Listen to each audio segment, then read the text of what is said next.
Hello everyone welcome to easy accountancy. நம்ம இன்னைக்கு பார்க்க போகிற டாபிக் என்னன்னு பார்த்தீங்கன்னா, நம்மளோட ப்ரீவியஸ் வீடியோவோட ஒரு கண்டினியூவேஷனான ஒரு டாபிக் தான் பார்க்க போகிறோம். ஸோ நம்ம ஆல்ரெடி பார்த்ததுல கம்பெனிஸில் வர private limited and public limited companies என்னன்றது பார்த்தோம். அதையும் தாண்டி ஸ்பெசிஃபிக்கலாக ஒரு எக்ஸ்க்ளூசிவான ஒரு கான்செப்ட் இருக்குது, ஒரு டைப் ஆஃப் கம்பெனி இருக்குது. அதுதான் வந்து one person company, in short OBC அப்படின்னு சொல்லுவாங்க. அது என்ன ஒன் பர்சன் கம்பெனி புதுசாக இருக்கே அப்படின்னு பார்த்தீங்கன்னா, ஸோ அதை பற்றி தான் இன்றைக்கி நம்ம வீடியோவில் பார்க்க போகிறோம். So one person company OPC அப்படிங்கிறது என்னென்னா, under the section 2 clause 62 of companies act 2013 இது ஒரு எக்ஸ்க்ளூசிவான ஒரு ஃபார்மேட்டாக வந்து கொண்டு வரப்பட்டது. ஸோ அப்படின்னா என்னென்னா, OPC is a company which has only one natural person as a member or a shareholder. Okay, so private லிமிடெடில் எப்படி நம்மளோட ஃபெலோ மெம்பர்ஸும், அதே மாதிரி பப்ளிக் லிமிடெடில் crores and crores of people கிட்ட இஷ்யூ பண்ணுறோமோ, அதே சேம் ப்ராசஸ் தான் இங்கே. பட் ஆனால் ஒரே ஒரு பர்சன் தான். இப்போ ஃபார் எக்ஸாம்பிள், நான் ஒரு கம்பெனி ஸ்டார்ட் பண்ணணும்னு நினைக்கிறேன். எனக்கு சோல் ப்ரொப்ரைட்டராக சின்ன கம்பெனி ஸ்டார்ட் பண்ண விருப்பம் இல்லை, பார்ட்னர்ஷிப் ஸ்டார்ட் பண்ண விருப்பம் இல்லை, கம்பெனிஸ் அப்படின்ற ஒரு பெரிய எஸ்டாப்ளிஷ்மெண்ட் பண்ணணும்னு ஆசைப்பட்றேன். பட் எனக்கு ப்ரைவேட் லிமிடெட் மாதிரியோ பப்ளிக் லிமிடெட் மாதிரியோ பெரிய லெவலில் பண்ணணும்னு தோணலை. கம்பெனின்னு ஒன்று ஸ்டார்ட் பண்ணணும், பட் நான் ஒரு ஆள் தான் இருக்கணும் அப்படின்ற ஒரு கான்செப்டில் பண்ணணும் அப்படின்னா, அதுக்காக வந்த கான்செப்ட் தான் இந்த ஒன் பர்சன் கம்பெனி அப்படின்றது. இதில் ஒரே ஒரு மெம்பர் தான் ஷேர் ஹோல்டராக இருப்பார். அவர் தான் கேபிட்டலை வந்து உள்ளே போடுவார். அவர் தான் வந்து எஸ்டாப்ளிஷும் பண்ணுவார். ஓகேவா?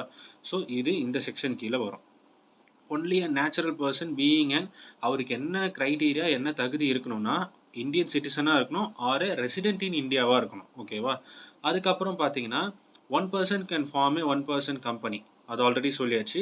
ஆனால் இன்னொரு பாயிண்ட் என்னென்னா, இவர் ஒரே ஒரு டைமில் ஒரே ஒரு ஒன் பர்சன் கம்பெனி தான் ஸ்டார்ட் பண்ணணும். ஓகேவா? இப்போது ஒரு ஆள் மட்டும் தான் ஒரு கம்பெனியில் இருக்காரு ஓபிசியில் அப்படின்றதுனால இஷ்டத்துக்கு அவர் 2-3 கம்பெனிலாம் ஸ்டார்ட் பண்ண முடியாது. ஒருத்தர் ஒரு டைமில் ஒரு கம்பெனி மட்டும் தான் ஓபிசி அப்படின்ற கேட்டகரி கீழே ஃபார்ம் பண்ணணும். அதே மாதிரி அந்த ஒரே ஆள் தான் அந்த கம்பெனிக்கான ஒரு நாமினி. ஓகேவா? ஸோ அவரை தாண்டி வேறு எதுவும் அங்கே இருக்காது. நெக்ஸ்ட் பாயிண்ட் பார்த்தீங்கன்னா, it cannot be a charitable purpose.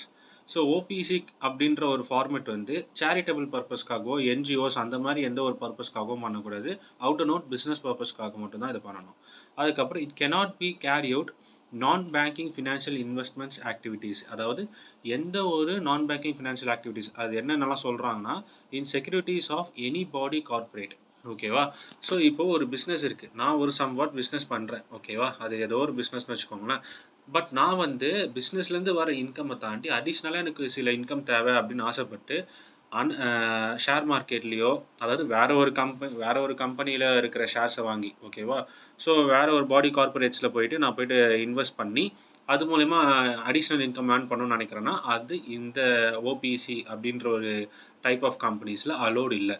ஓகேவா? நான் போய் அதில் போயிட்டு நான் பேங்கிங் ஃபினான்ஷியல் இன்வெஸ்ட்மெண்ட்ஸில் போயிட்டு ஷேர்ஸை வாங்கி இன்வெஸ்ட் பண்ணணும்னு நினச்சேன்னா அதில் இது பண்ண முடியாது. ஸோ இது ரொம்ப இம்பார்ட்டண்ட்டான ஒரு பாயிண்ட்டு. நெக்ஸ்ட் வந்து பார்த்தீங்கன்னா, இந்த மினிமம் அண்ட் மேக்ஸிமம் க்ரைட்டீரியாஸ் தான் கொடுத்துருக்காங்க. இதில் வந்து பார்த்தீங்கன்னா, பெய்ட் அப் ஷேர் கேபிட்டல் இதில் கம்பல்சரி ஒன்று இருக்குது. So where is public and private லிமிடெட்ல அது எதுவுமே இல்லைன்னு பார்த்தோம். பட் இதில் வந்து 50 லட்ச ரூபா 50 லேக்ஸுக்கு மேலே நீங்கள் வந்து பெய்ட் அப் கேபிட்டலாக போட்டு எஸ்டாப்ளிஷ் பண்ணக்கூடாது on the time of establishment. அதுக்கப்புறம் ஆவரேஜ் டர்ன் ஓவர். ஸோ இதில் பார்த்தீங்கன்னா ரொம்ப எக்ஸ்க்ளூசிவாக இதுக்கு முன்னாடி பார்த்த பப்ளிக் அண்ட் ப்ரைவேட்டில் வந்து எந்த ஒரு ரெஸ்ட்ரிக்ஷனும் கிடையாது on the turnover. But இதில் டர்ன் ஓவர்லேயே ஒரு ட்விஸ்ட் வச்சுருக்காங்க. என்னென்னா, ஆவரேஜ் 3 இயர்ஸோட ஆனுவல் டர்ன் ஓவர் வந்து 2 crore மேலே இருக்கக்கூடாது. ஃபார் எக்ஸாம்பிள் லாஸ்ட் 3 இயர்ஸோட டர்ன் ஓவர் வந்து 2 crore மேலே போகக்கூடாது.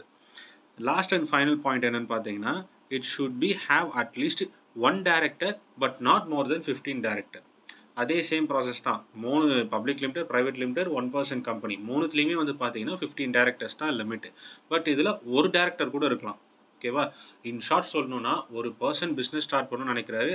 பட் அந்த கம்பெனி அப்படின்ற ஒரு விஷயமா ஸ்டார்ட் பண்ணணும்னு நினைக்கிறாரு. அது ஏன் கம்பெனின்ற ஒரு விஷயத்தை பெருசாக பார்க்குறாங்கன்னா, சோல் ப்ரொப்ரைட்டர் பார்ட்னர்ஷிப் அப்படின்னு சொல்கிறத விட, ஒரு பிஸ்னஸ் ஃபோரமில் போயிட்டு நான் வந்து ஒரு கம்பெனி வச்சுருக்கேன், கம்பெனிஸ் அப்படின்ற ஒரு கேட்டகரி கீழே நான் பிஸ்னஸ் பண்ணுறேன்னும் போது எனக்கு ஆப்பர்ச்சுனிட்டிஸ் நிறைய கிடைக்கும், கிளைண்ட் ஆன்போர்டிங் நிறைய ஈஸியாக நடக்கும், லோன்ஸ் ஈஸியாக கிடைக்கும். இந்த மாதிரி நிறைய விஷயங்கள் கொஞ்சம் நல்லா கிடைக்கும் அவங்களுக்கு. அதனால் இந்த கம்பெனின்ற கேட்டகரி கீழே ஒரு பிஸ்னஸ் நான் ஒரே பர்சன் ஸ்டார்ட் பண்ணணும்னு நினைக்கிறேன், நானே இன்வெஸ்ட் பண்ணுறேன், நானே ஷேர் ஹோல்டராக இருக்கேன், நானே டைரக்டராக இருக்கேன் அப்படின்ற ஒரு விஷயத்தில் ஸ்டார்ட் பண்ணுறது தான் இந்த ஒன் பர்சன் கம்பெனி.